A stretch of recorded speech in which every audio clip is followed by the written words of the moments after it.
환율은 경제의 기초 체력을 반영한다고 흔히 얘기합니다.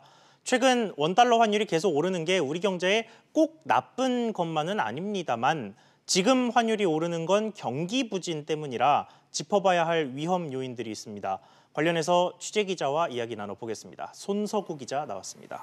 손 기자, 네. 우선 외환시장 분위기부터 좀 다시 짚어보자. 앞서 좀 보기는 했습니다만 최근 들어서 달러가 강세를 계속해서 보이고 있는데 어제는 특히 변동폭도 컸습니다. 네, 이제 강달러 기조라고 하죠. 즉 달러 값이 오르는 현상은 사실 신흥국을 중심으로 해요. 지난해 말부터 뚜렷해지기 시작했고요.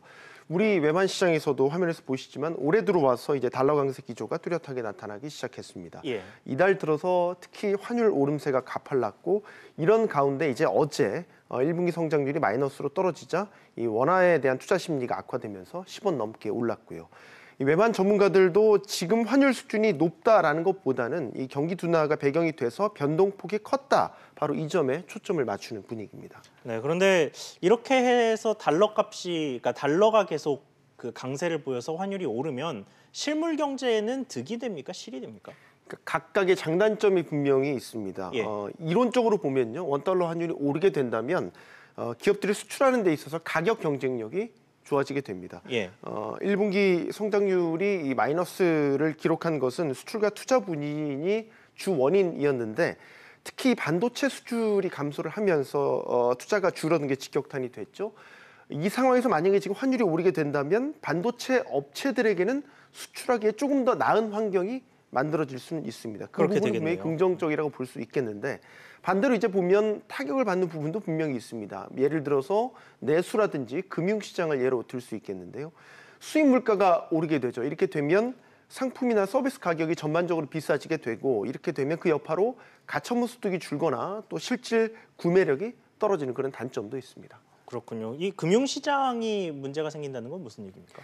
원달러 환율이 올라간다는 것은 달러 가치가 올라가고 반대로 우리 원화는 그만큼 가치가 떨어진다라는 걸 얘기하죠. 예. 따라서 이제 환율이 계속 이렇게 오르게 된다면 국내에 투자됐거나 투자하고 있는 이런 외국인 자금들이 우리 금융시장을 이탈하려는 그런 경향이 거세지게 됩니다. 유인이 생긴다라는 얘기인데요.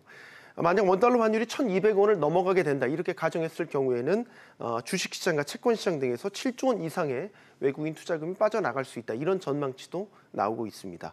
이렇게 된다면 주식시장은 폭락하게 될 게 자명하고요. 기업들은 회사채 시장 등에서 자금 조달이 어려워지기 때문에 반대로 또 기업들이 투자에 적극적으로 나서지 못하게 된다면 역시 실물 경제에도 악영향을 순차적으로 미칠 수 있겠죠. 물론 이 모든 시나리오의 문제는 환율이 적정 수준 이상을 벗어났을 때를 전제를 하고 있는 그런 상황들입니다.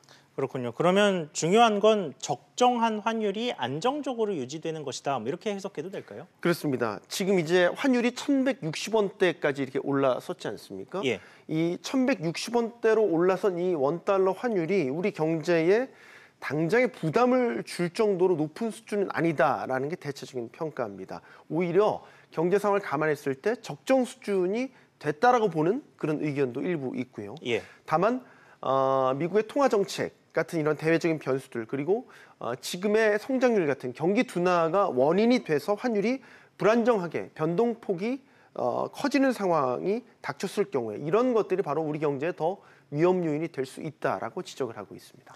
그렇군요. 손 기자 수고했습니다.